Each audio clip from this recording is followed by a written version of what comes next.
The more we learn about the scandal rocking the BBC, the murkier it gets. Lawyers for the first alleged victim say the claims are rubbish.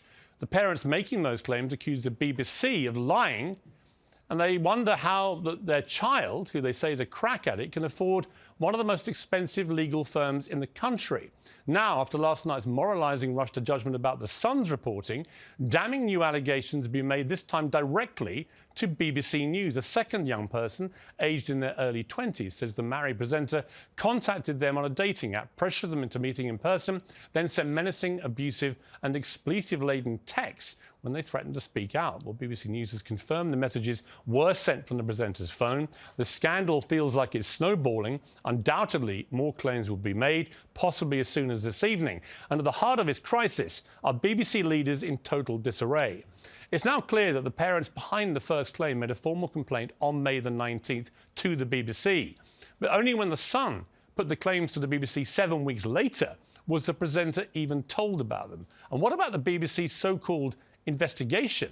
Over the course of those 7 weeks, the BBC attempted to contact the family just twice. Once with a pro forma email saying, "We take your complaint seriously," and once with a phone call which didn't even connect. Well, Director General Tim Davie, who moved so quickly to suspend Gary Lineker for tweeting criticism of the government, was hauled over the coals today by one of his own journalists.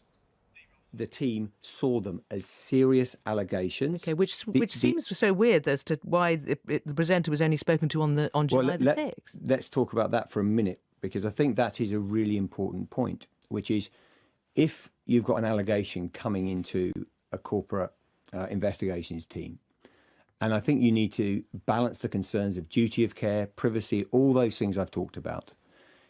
I don't think you take that complaint direct to a presenter. If you just work that through, if anything that comes through or any call that hasn't been verified just gets brought in front of someone. Yeah, but there were only 2 attempts made to contact the family, one by email, one by phone. Does that seem fine to you? I think one of the things I've said today is I think that is a fair question. Well, it's a very fair question, isn't it? As is the question of whether Tim Davie is up to the task of running the BBC. Incredibly, he's still not met or even spoken to his star presenter at the heart of this scandal, which is decimating the reputation of the entire BBC. And he seems determined to fight fire with, frankly, what sounds often like David Brent-style management psychobabble.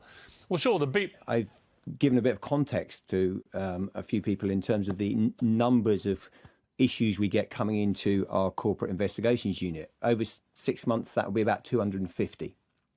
And you take those, and they are these serious complaints that are coming through of all different types. And what happens is we have an outstanding corporate investigations team. They're very experienced. Really? Outstanding? 7 weeks and did nothing? The BBC gets a lot of complaints. Nobody questions that. It's a big company. But how many of those complaints were as serious as this one about one of the BBC's most famous presenters, who's alleged to have paid £35,000 over 3 years for sexual images to a young person, perhaps criminally, we don't know yet, beginning, it said, when he was 17. At the same time, its explosive claim was festering the BBC's filing cabinets. It was providing viewers with breathless wall-to-wall coverage of Philip Schofield's demise at ITV, another very famous male presenter, accused of an inappropriate relationship with a younger male colleague. How could they not see the severity of the allegations and the urgency they demanded? Why did it take the Sun newspaper's reporting of the parents' claims for them to finally get to work? How can the public have any faith that the BBC will handle these shocking new claims properly? And while this crisis rages on, the BBC and the presenter involved are still leaving other male stars to defend their own reputations. Presenters like Gary Lineker, Ryan Clark and Jeremy Vine have all been disgracefully smeared and defamed by armchair detectives who don't understand the devastating impact it has. Nicky Campbell addressed this head-on. It was a distressing weekend. I can't deny it, for me and others falsely named. Today, I'm having further conversations with the police in terms of malicious communication and with lawyers in terms of defamation. The situation is clearly untenable. Every journalist and politician in Britain knows exactly who this presenter is. Increasingly, members of the public know who it is because of the way social media behaves these days, and more of them will work it out by the minute. If you take a major star off air without warning, viewers will notice. Now, I don't know if the presenter's broken any laws. I do know his name. There are very good legal and ethical reasons why I'm not saying it like everybody else. But it's only a matter of time before he loses agency in this situation as somebody blurts it out in Parliament or on a less responsible network.